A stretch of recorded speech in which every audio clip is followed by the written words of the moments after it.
Airships Conquer the Skies is currently in early access, and it reminds me a lot of a steampunk take on gratuitous space battles. The game has several different modes to it. You have combat, which can be done against the AI, as well as multiplayer. But that is all tied into a grand campaign for single-player content, as well as the game's elaborate crafting or construction system. The crafting begins and ends at this screen, and you're able to build both air and land ships.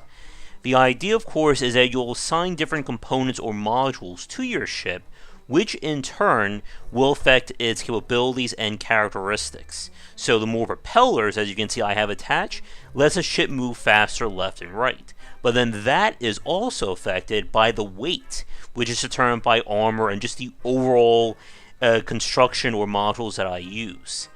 The ships themselves have limitations based on crew members, fuel, ammo, as well as supply. As you add more components to your ship, you'll raise the value, raise the requirements on those specific aspects. So the more crew man areas, such as repairs, guns, the captain section, will require more crew quarters. But you'll also need to supply them by placing in the supply windows. And the windows just need to be put anywhere and they'll be attached. The general rule of ship construction in airships is that the ships must have or essentially your modules must have a logical path for crew members to traverse, whether it's horizontally through corridors or vertically through ladders. So I can't just put a crow's nest 10 blocks up and have no way to connect to it. The ship won't work like that. Now, as you apply various modules, of course, it's going to raise the cost of the ship. And if you're playing this for multiplayer, I believe you may set a hard limit on it. While in the single player mode, you are limited both in terms of the research that is currently unlocked, which we'll look at in a minute, as well as essentially your overall budget.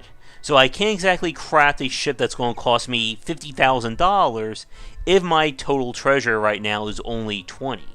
But you can save designs, and the game comes with pre-built ships as well if you just want to use them.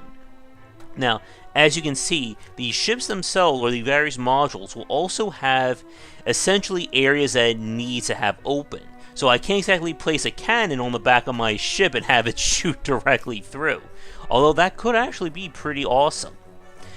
One last thing you can do besides putting down the components, as you can see, is attaching armor.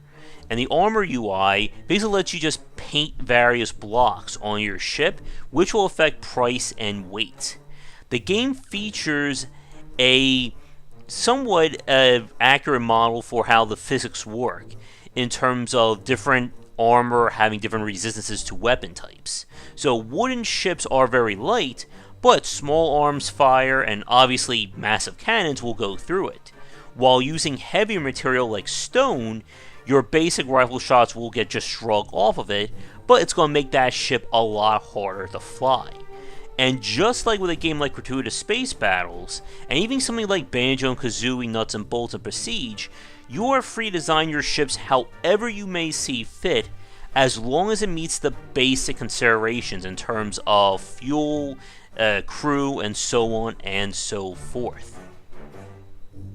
The grand campaign at the moment is pretty interesting, although it is somewhat limited right now. The idea is that you'll build air and land ships that you'll use to go after and conquer various territories on the map. From there, you'll also be able to apply research points as well as improve your economy so you can fund bigger and crazier ships. There's also this idea of a spy network as well. You can send spies to look at various places or cause trouble, but I wasn't quite sure at this time how to operate it. Besides the actual vehicles, one of the more slower pace aspects is you can actually construct your own defensive structures to leave behind in your various territories. So the AI will of course, or conquered territories will already have towers, as you can see here, which I'm trying to bomb. But you can also construct your own, and they of course have their own unique considerations and areas to build. So, while you're watching this, another thing that's very interesting, you just saw my ship kind of broke in half there, is that destructibility is built entirely into the physics of the game. So you can have situations where parts of your ship will catch on fire, parts will get blown off, and just craziness will happen. After battle, your ships will also refuel and get restocked. And this is wrapping up in a second here. And as soon as that tower finally goes kablooey, oh, it's hanging on by a thread, there we go, you can then decide what to do with a territory. I'm not sure what the difference is between quick and a brutal takeover, but you can then move your ships around. Now, for the regular UI, in terms of building ships outside the game, you have full reign to use everything. But during the Grand Campaign, you will have to research as well. And I'm not quite sure what the various aspects unlock just yet. The Grand Campaign is a nice idea, although it is a little, I think, micromanagement heavy at the moment, especially when you start getting into multiple territories, and enemies can just kind of sneak ships around to get into you. But the game definitely has an interesting feel to it right now, and I do like how the shipbuilding works at the moment. The UI is a little bit cumbersome right now, there's no easy way to just quickly delete or remove parts that you want. I had to kind of click in, make sure I'm at the right point, right click, and there's no way to kind of replace a section or replace a module with a module that you currently have, if you know what I mean. You have to take out the old part, go to the piece you want, find it, and then put it into place. So, you can also have multiple ships, and you'll command them as well. As you can see, I'm trying to move my guy around, and trying to bomb the you-know-what out of this enemy ship.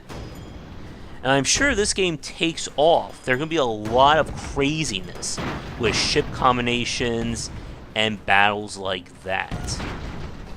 And now we're about to do a little bit of a bombing run on this guy. Oh, there you go, goodbye. And there, from what I could see, there isn't any real friendly fire in terms of, your bombs dropping on your own ship to get to the enemies.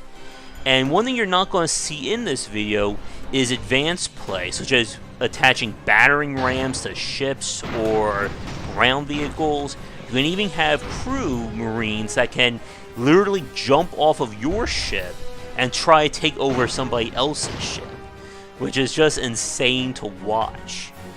And right now, I think the game definitely has a good feel to it, and it'll be interesting to see how things develop in terms of more content and more options in the grand strategy and shipbuilding as time goes on. But I think we'll wrap up this first look here. If you're interested in airships, it is currently available, I believe, on Steam now. And again, keep in mind that it is on early access, so what you see may not represent the current version of the game. But we're going to wrap things up for right now, so I'd like to thank the developer for giving me a press key to check out. If you'd like me to look at your game in the future, please don't hesitate to get in touch, and check back for daily discussions on game design here, and on game wisdom, where we examine the art and science of games. One last thing to keep in mind, the game is currently on early access, but it is set to come out in a few weeks by the time you're watching this. So, it's been in development it's been on there for, I think, 3 years now. So, I'm curious to see what people think of it now that it is coming out.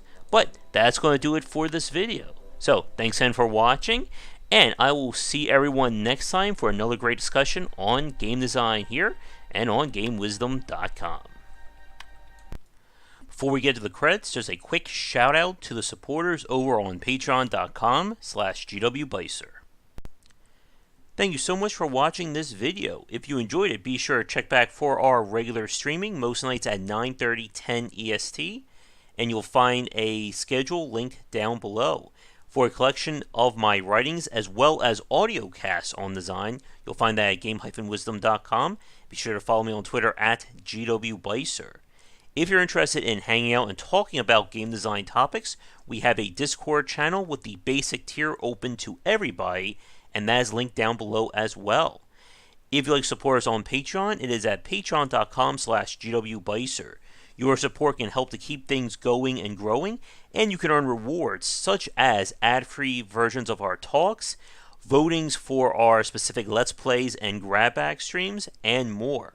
But that's it for now. Thanks again for watching. I hope you come back for more great discussions on design here and on GameWisdom.com, where we examine the art and science of games.